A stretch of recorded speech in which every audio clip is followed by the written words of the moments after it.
ৰাষ্ট্ৰলৈ পৰিণত কৰিব কৰাৰ কাৰণে এটা ষড়যন্ত্ৰৰ বাহিৰে আন একো নহয়।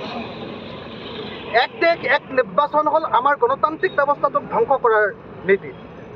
এক দেশ এক নিৰ্বাচন হ'ল আমাৰ ফেডাৰেলিজিমক, আমাৰ যে যুক্তৰাষ্ট্ৰীয় ব্যৱস্থা সেই ব্যৱস্থাটোৰ প্ৰতি এক প্ৰত্যাহ্বান। এক দেশ এক নিৰ্বাচন হ'ল আমাৰ আঞ্চলিক দলবিলাকক নিষেধ কৰাৰ কাৰণে এটা প্ৰত্যাহ্বান। এক দেশ এক নিৰ্বাচন হ'ল আমাৰ দেশত থকা সকলো ধৰণৰ বিচিত্ৰতা, ডাইভাৰ্চিটি, আমাৰ দেশৰ যি যুক্তৰাষ্ট্ৰীয়তাবাদ, সেই যুক্তৰাষ্ট্ৰীয়তাবাদক ধ্বংস কৰাৰ কাৰণে এটা পৰিকল্পনা।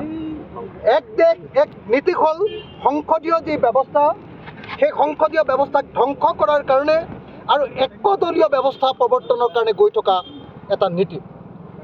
এক দেশ এক নিৰ্বাচনে প্ৰথমতে ভাৰতবৰ্ষত দুটা দললৈ বহুদলীয় গণতন্ত্ৰৰ পৰিৱৰ্তে দুটা দলীয় গণতন্ত্ৰলৈ পৰিণত হ'ব আৰু তাৰ পৰৱৰ্তী সময়ত হয়তো কেৱল আৰু কেৱল বিজেপি দল, RSS, নৰেন্দ্ৰ মোদীক মৃত্যু নোহোৱা পৰ্যন্ত প্ৰধানমন্ত্ৰী কৰি ৰাখিবৰ কাৰণে বা ৰাষ্ট্ৰপতি কৰি ৰাখিবৰ কাৰণে তেওঁলোকে কৰা পৰিকল্পনাৰ এটা অংশ।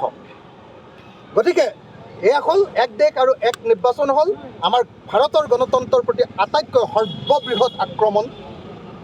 এই আক্ৰমণ আমি কেতিয়াও মানি ল'ব নোখোজোঁ। এই আক্ৰমণৰ বিৰুদ্ধে ভাৰতৰ সৰ্বস্তৰৰ জনগণে প্ৰতিবাদ কৰা দৰকাৰ।